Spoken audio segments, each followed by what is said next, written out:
Welcome.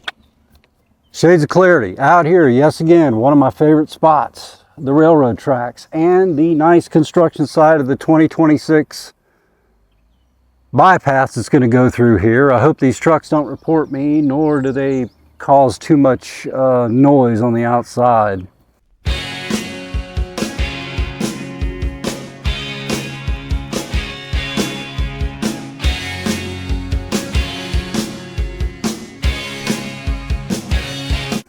I just thought I'd come out today and talk about, well, where in the hell do you think this alcoholism came from that you suffer from? And I know that it's big in my genes. No, seriously, the genealogy and heredity issues probably stem from my father's side of the family. There were a lot of hellraisers on that side. There were a lot of drinkers. There was a lot of beer drinking. As far as I know, nobody was ever the town drunk, like on that side of the family. Like, you know, somebody you couldn't do anything with. You know, they're laying around, they're always getting in trouble, like Otis on Andy Griffith. It wasn't like that. If it was anything more than that, it was kept quiet. I didn't know anything about it. But I knew that both of my uncles did drink pretty hard.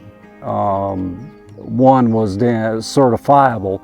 I know it's not right to take somebody else's inventory, but I could probably say without a doubt that he definitely had a problem. My problem just developed slowly, very slowly. The late 90s, the drinking became heavier. Going into the 2000s, around 2004 is when it like kind of peaked off. That's when it ended up, you know, I ended up with the DWIs. And that's still, man, I'm feeling the damn shock waves from that stuff. And it's not fun because I'm looking for a new job and, you know, everybody wants a driver's license. And I did go to the lawyer and I got to go back and see him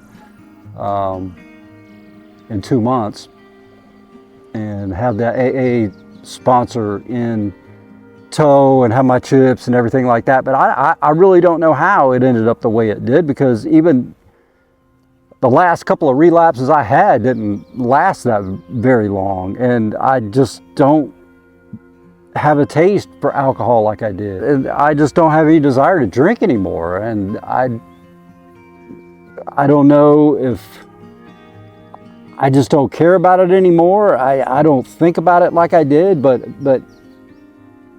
how do we get to these places that we get to? It's a slow process. For some people, I guess it just depends on the person and their genetics and their heredity and things, you know, of that nature, where they may become an alcoholic the second that that alcohol hits their mouth, it goes into their stomach. You know, you hear stories about that. The second, oh, I felt so bad, you know, I never fit in, and then once I took that drink, man, it was on.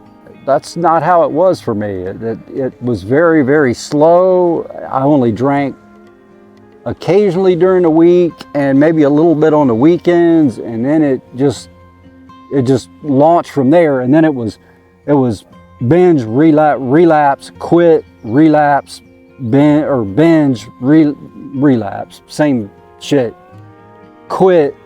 And that was my pattern. I would drink for a while and then stop.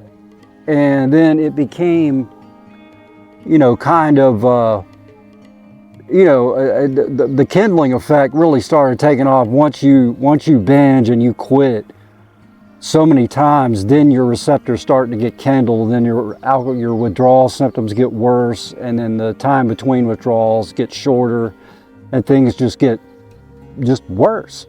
Everything, it never gets any better, and that's why I'm trying to tell you people, please. You know, I'm not a licensed medical professional. I'm not a doctor, nurse practitioner, counselor yet. Might be looking into that, or a physician's assistant. But I know something about alcohol, and it's damn near wrecked my life.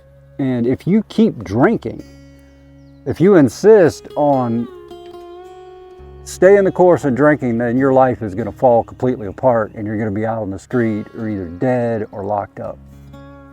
Those are your three options if you continue to screw around with this crap. And I just decided it was enough. I'd had enough. I got to get my driver's license back. That's way more important in a job than fooling around with alcohol and having a buzz for maybe 5 hours and then it's gone. You wake up and you feel your anxiety, you're hungover, or you just feel like crap. I had just had enough. It had just reached that jumping off point where I just said I'd had enough. That last trip to detox pretty much did it. So I'd like to hear, how you guys are doing, like down in the comments. Please, if you're struggling with this disease, get help. Talk to your doctor or your primary care provider. If you're looking into quitting, if you have quit, do whatever you can to stay that way. Remain stopped, whether it's AA, whether it's not, whether it's some other support group, whatever. Just don't drink today, just for today. And it's one day at a time, and I hate to use the AA phrases, but they ring true because they come from a source of wisdom in this whole thing. But I just thought I would bring that out. Check out some of my other videos floating around up there somewhere. Stay tuned. Come back. I'll see y'all later.